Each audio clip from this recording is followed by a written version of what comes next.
Nós vamos encontrar também vários colaboradores, né? Dentre eles, né, tá o Vitor, né, que é um menino ainda, né? Mas o Vitor é um grande colaborador que nos premia, vamos dizer assim, que nos dá esse prêmio, né, de uma colaboração jovem, com um olhar jovem, buscando então a sua narrativa griot, né, porque griot não tem idade, a narrativa ela tá na alma, né, desse sujeito que quer contar a história do seu olhar. Então esse menino, né, chama-se Vitor, um italiano, que vai contar a história também, né, da sua etnia povoando o estado do Rio Grande do Sul. Bom, meu nome é Vitor Zambarda, eu sou estudante de Psicologia da Universidade de Santa Cruz do Sul e juntamente com meu pai, Roberto Zambarda, nós realizamos uma pesquisa para tentar descobrir o real motivo da nossa família ter vindo para Rio Pardo e a verdadeira história, porque havia muitas histórias. Então, com essa nossa pesquisa, nós descobrimos a verdadeira história da nossa família. Então, Vitor, esses fascículos aí são aqueles fascículos que a Gazeta e a Unisc fizeram sobre os 200 anos de Rio Pardo. E aí tem a etnia italiana, e eu soube que tu também é descendente de italianos. Sim, eu sou descendente de italiano. Meu tataravô veio da Itália em 1877. O motivo por ele veio da Itália foi a pobreza que tinha lá, né? E então ele decidiu vir embora de lá. Era muito triste, era um lugar pobre na época. A base só de polenta, imagina, tu viver comendo polenta o dia todo. Agora é bom, mas naquela época não era tu comer polenta o dia todo, né? Então ele decidiu vir embora. E aí ele fez uma longa viagem. Eu considero ele um aventureiro, porque, olha, foi uma grande aventura. Eu queria ter feito o que ele fez, porque foi algo assim espetacular. Imagina tu morar numa cidadezinha de 8.000 habitantes e tu sair de casa, mundo afora, com 24 anos, com um pouquinho de dinheiro no bolso, pegar uma balsa, nem era uma balsa, era um pouquinho maior, já era um pequeno navio, sair do porto e até a França de balsa, de barco, de lá comprar uma passagem. Bom, vou ir pro Brasil, nunca vi o Brasil na vida, vou ir pro Brasil. Sair de lá, pegar o navio e ficar 26 dias no mar. Assim, uma coisa totalmente diferente, tu ficar 26 dias no mar e tu chegar no Brasil sem conhecer ninguém, ir para outro país sem conhecer ninguém e parar numa pousada. Nessa pousada tu ficar 7 dias e aí nesses 7 dias tu pega um outro barco que era um pouquinho mais veloz e desce até a Lagoa dos Patos. E dali tu sobe até Porto Alegre e de Porto Alegre tu pega um trem em direção a Rio Pardo, porque tu conseguiu um emprego lá. E aí com aquele emprego que tu conseguiu, tu ganhar terras também para poder plantar. Vai plantar o quê? Tu não conhece a agricultura do Brasil. O que tu vai plantar aqui? Em Rio Pardo tu aprender com os outros a plantar. E plantando aqui, tu encontrar uma esposa, alguém para amar. E onde é que tu encontrou? Em Rio Pardo. Então, tem uma história de amor aí no meio. Claro. Sempre tem, né, Vitor? Sempre tem. Claro, o principal, assim, foi a Francisca. A Francisca, que foi o amor da vida dele. Imagina, ele poderia ter as terras, ele poderia vender essas terras e comprar em outro lugar. Ele podia trocar o lugar dele, em vez de trabalhar aqui em Rio Pardo, no trem daqui, ele trabalhar, por exemplo, em Santa Maria. Mas alguém prendeu ele aqui. Quem prendeu foi a Francisca. A bendita Francisca. A bendita Francisca. E aí, depois de tudo isso, tu chegar e ir pro interior, num lugar calmo, pacato. Não que em 1880 não era calmo, não era pacato. Mas tu chegar no interior, olhar aquele pasto assim, colocar uns boizinhos e viver uma vida serena. Só que tu é italiano. O que tu vai fazer? Tu vai plantar a tua uva. Tu vai plantar tua uva para fazer teu próprio vinho. E era assim que ele fazia.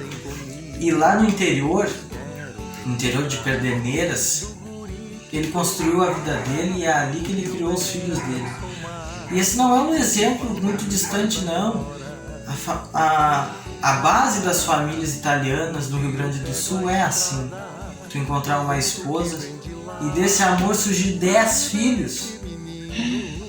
10 filhos. É gente, hein? É gente, mas precisava trabalhar na lavoura. Não era fácil assim. Tu não tinha mais empregado. As pessoas...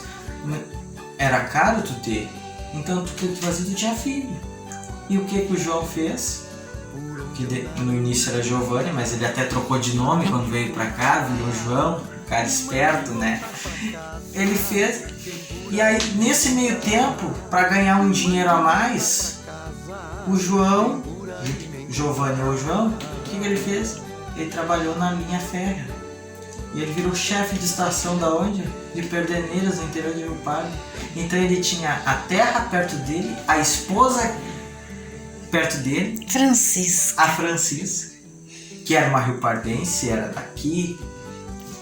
E tu ter tudo isso e ainda um outro emprego, porque enquanto a muda estava crescendo na terra, tu estava lucrando de outra maneira. E foi assim de vida 83 anos. E foi gerando gente. E cada vez aumentando mais, e a família hoje se estende a 200, 300, 400 pessoas. Não se sabe porque é muita gente que gerou de um único. E é assim que acontece, as famílias, os refugiados, porque na verdade ele acabava sendo um refugiado, um imigrante, eles buscam uma vida melhor, eles buscam melhorar de vida e é assim que acontece. O Giovanni, foi assim que ele fez, ele veio para cá para buscar uma vida melhor e com muito esforço e dedicação ele conseguiu isso. E assim como ele, né, Vitor, quantos italianos também vieram muitos, para cá e a gente às vezes não tem tanto conhecimento, mas os italianos também vieram para essa região de Rio Pardo, né? Vieram, tem outras famílias italianas. Os italianos começaram a vir no ano de 1870. Eles começaram a vir, mas porque o governo começou a dar incentivos. A gente te dá um pedaço de terra para tu plantar, mas tu tem que plantar e ficar ali. E ali tu vai construir tua vida. Por exemplo, na Serra, por exemplo, muitos italianos vieram na Serra e ganhavam as terras mais altas para plantar vinho, para plantar uva, para depois fazer o vinho.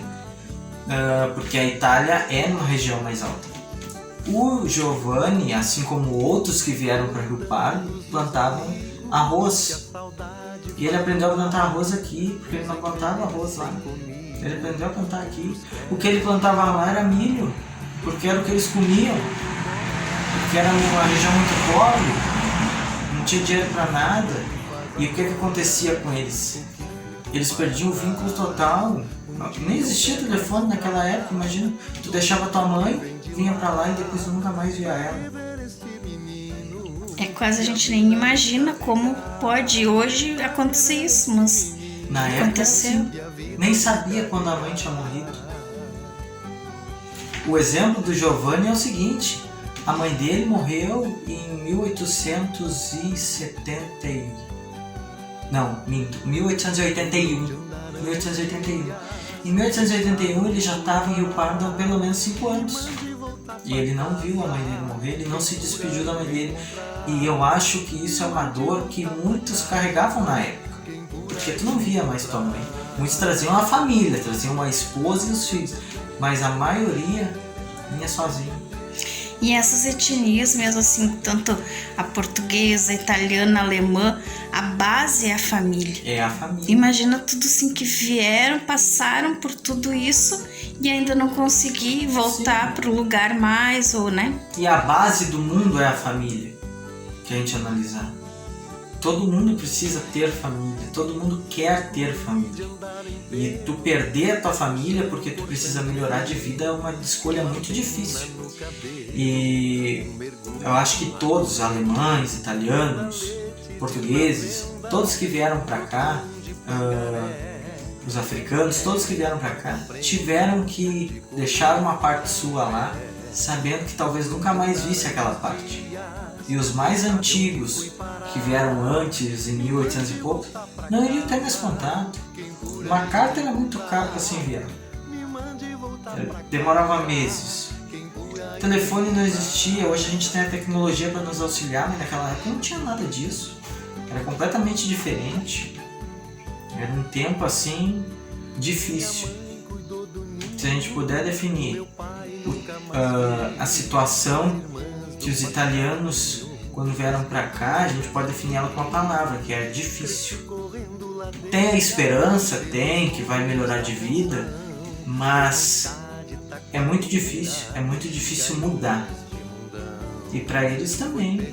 Hoje para nós, se nós achamos difícil mudar, vou mudar de casa, vou sair da casa dos meus pais, imagina tu mudar de país sem tecnologia para te auxiliar. Encontrar outra língua, outros costumes. Sem falar uma palavra em português.